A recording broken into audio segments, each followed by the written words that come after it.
Hi, everybody. Welcome to another segment live here at the Cadillac Barn where we have our friends out and just sort of shoot the bull and catch up and everything like that. Talk to them, see what they're up to, and what they're all about. Right here, one of our good friends, somebody who's been really good to 1100 Springs over the years, and somebody who's been good to the whole Texas music scene, no pun intended. The man behind the camera, behind the editing, behind all kinds of aspects of the television show, the Texas music scene, and it's in its 10th year. Mr. Tony Gates. Matt, thank you for having me. Of course, man. If I'm a little distracted every once in a while, I don't look at you in the eyes. I'm still taking in the Cadillac Barn. So if you have ADD, it's not. I think you can clearly see that there's a degree of ADD that's going on with us putting this whole thing together. But yeah, it's cool. We got all the sort of memorabilia from 1100 Springs over the years. It is a 1100 Springs Hall of Fame. It's a headquarters, yeah. I want to jump right into it because, there's a million questions. I was sitting there thinking, knowing of what we're going to be talking today, of all the things I would like to ask you, but I'll try to start at the beginning because it's fascinating to me, and I'll give you our side of the picture as a band coming down to do the Texas music scene for the first time. As you can imagine, for a lot of bands, we got a call from our then management that said, hey, there's this TV show that they want you to do. You got to be there at 10 a.m. or whatever in Austin. We're like, we're going to leave. We're going to be, oh, man. Because most of the television shows that you would go to do, not that they're not any good. I'm just saying once we got to the studio where you guys were doing your thing, it was like, oh, no, this is different, man. This is a whole production. And the level of professionalism that y'all had from minute one and the way that it was set up to just, we're doing an actual show. And the production was good, the stage was good, the sound and lights, you knew were going to look and sound great. So, that was our side of it, and then continued throughout the years. And then seeing it on television and the interview segments and how you're able to lead the artists to give good content that way. That's a skill that happens on your side of the camera, probably even more than it does on ours. So it's really cool to see it, on the actual TV, not knowing what you're walking into, and it's just fascinating to me. And I would love to hear your genesis from the idea, lining up sponsors, putting the whole thing together. How long it took just to say, okay, this is what it's going to look like. This is what we want to do. Where that started and how involved it is to get it started and then to keep it going. Well, thank you for all those kind words. First off, the very first thing for me as a priority and what I consider my biggest asset from a content production standpoint when it comes to this particular realm of music, whether it be a scene or a genre, whatever label you want to put onto it, is that I'm a fan first. And so I'm coming to it from a production standpoint. I'm so sorry. See, the man's busy. He's got, that's probably like, that's very unprofessional. Whole production team. You would think I would know better, right? I know. I'm so sorry. Steve, I'm sorry, buddy. You're good. So anyway, I'm a fan first. So I'm coming to it from wanting to know what the fans want to know, like the stories behind the songs, behind the albums, the creative process. These are all things that I find myself immersed in outside of producing the show. So that's where I'm coming from it from the standpoint of a storyteller. So my partner and I, from like 03, 04, 05, we had a syndicated music show that was in the smooth jazz realm. Mm-hmm. And we were in 23 markets, syndicated. We cleared it ourselves. We had a title sponsor with General Motors. We were with Chevrolet, and then with Cadillac, and then back to Chevrolet. So there was a relationship with an auto manufacturer that wanted to be attached from a marketing standpoint with music. So that was a big help. And I kept pitching the idea because I was a fan of all things Texas music. To me, the independent spirit of making music in Texas and how it's so supported by live music venues. There's so many places for you guys to play. By the fans that come out and see what y'all do. To me, there was a market there to give visual branding to the bands that didn't exist. When they're the ones that are really driving such a business, a machine, an industry in Texas music. You know, you guys are able to go out and play weekend after weekend, and y'all are a handful of bands that do the same thing within this region. And it's become so popular that it's spread beyond the state lines. And so for me, I saw an opportunity for fans of this music and my ability to be a storyteller and to produce entertainment properties and television shows and to merge those two worlds together.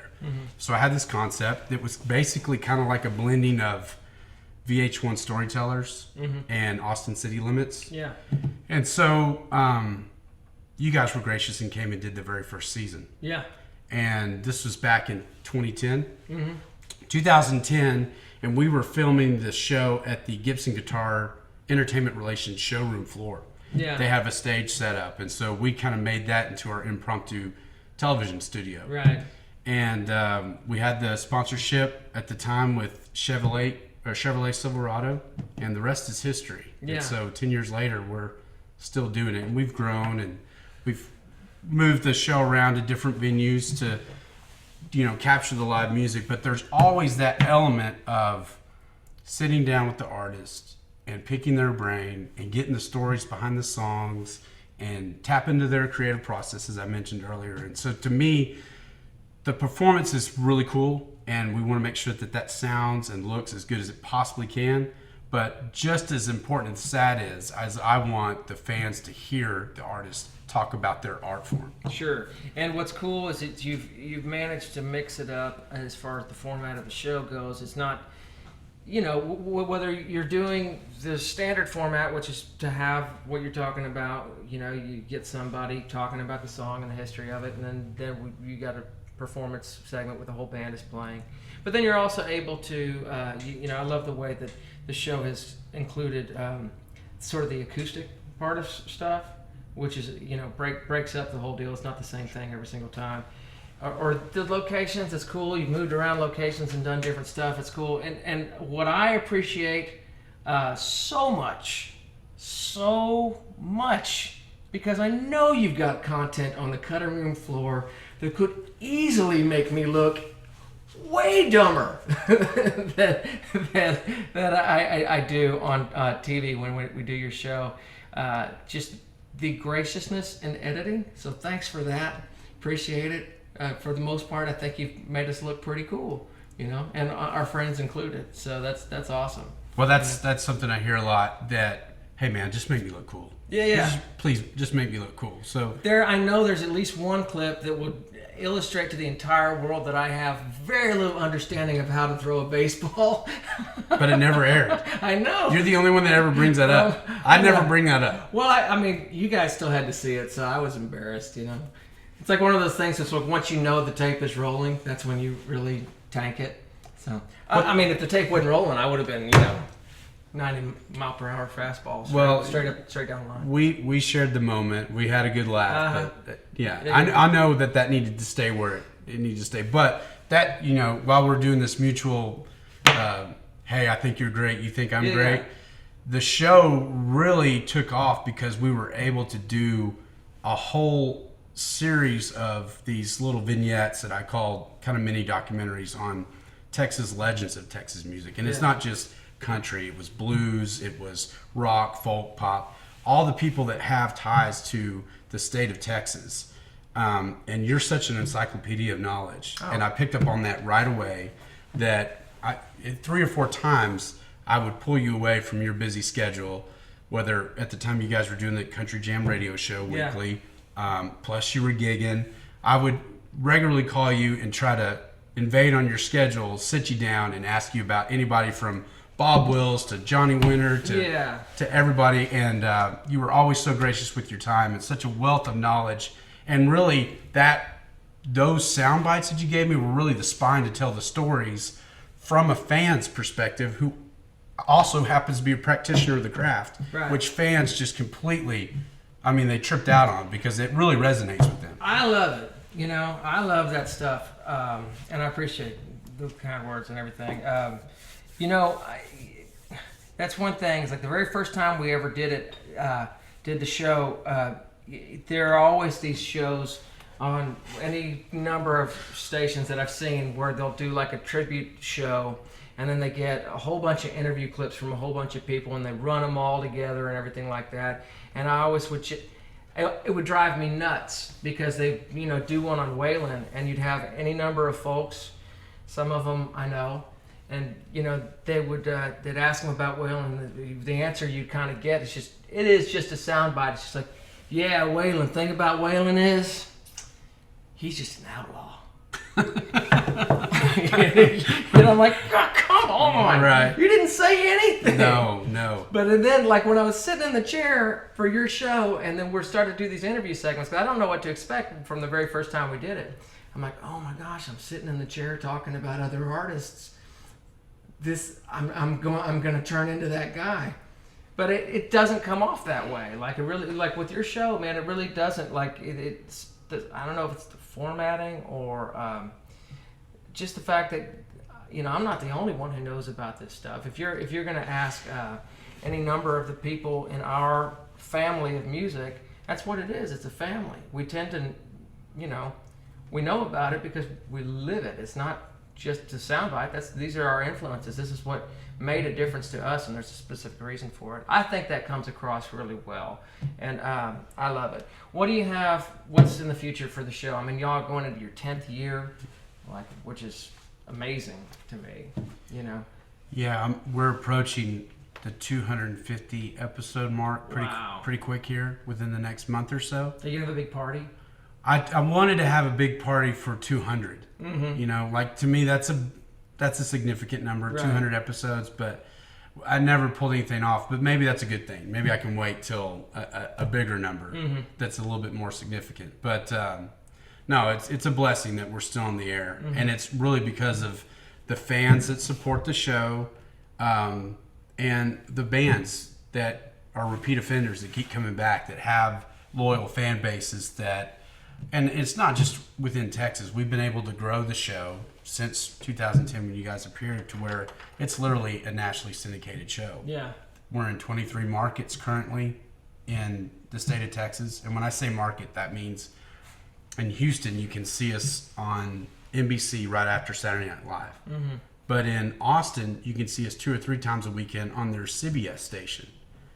In Dallas-Fort Worth, we're on the CBS sister station. But in San Antonio, we're on their ABC affiliate right after the Saturday night news. So that same story goes beyond the state of Texas in 69 other cities throughout the United States. That's awesome. So when we cover a music festival, for example, in Idaho with the Braun brothers, Reckless Kelly and Mickey and the Motorcars, and we're 4.5 hours away from Salt Lake City and another 5 hours from Boise in the middle of nowhere, we get people coming up to us from Eugene, Oregon, from Seattle, Washington. Hey, love the show. Where can I get a T-shirt? Man, I love that 1100 Springs performance that I just saw last week. So when you get that kind of feedback, you realize, okay, we're doing the right thing. This was the mission statement. Yeah, we're following through on what the original vision was, and I mean. I can't tell you how sweet that feels to me. I believe it. I imagine it's a lot like writing a song, playing it for a while, having people not know it, and then after a while you look out in the audience and somebody's singing along to the new stuff, which is awesome. But 10 years is a testimony to all that. I mean, television's not just going to let you just hang out for 10 years. So it's amazing. It's really cool. It's helpful to the whole scene. To guys like us especially, thanks for making us look cool, and doing your best to make everybody else look cool too. I know it's not as easy to make them look cool as maybe us, but that's a joke, folks. Some people, it comes natural. Yeah. And I would say, Matt Hillyer and the boys, it comes natural. We just exude, coolness, really. Right. No. But anyways, man, it's really cool. I can't wait to. I DVR it. I watch it regularly. You should do the same, and thanks for everything, and I look forward to seeing all our friends on the TV continually for another 10 years. Well, thank you, Matt. And you guys, as I've always told you, y'all are always welcome. You got new music in the can. When it's ready to come out, you want to come help promote your release, you have a home at the Texas music scene. You always. could do a segment live from the Cadillac barn. I would love that. Just get Jack Ingram in here and let him host one from the. We should. TV. So when we shoot Jack for the show, and if we're running long, I'm sorry, Steve, but I usually gang shoot like 5 or 6 episodes at a time, and a lot of times it's at a live music venue or a bar or whatnot. But this would be perfect. Yeah, and he would dig it too. Yeah. We should make that happen. Yeah, and we could film a segment for anyway. Just something to think about. Yeah. Anyways, Tony Gates, check out the Texas music scene on any of your affiliates wherever you're seeing this, and DVR it, spread the word. Come see everybody play that's on the show. Anything else you want to plug? 1100 Springs. Go see them live wherever you can. All right. Thanks, buddy. Thank you. Yeah.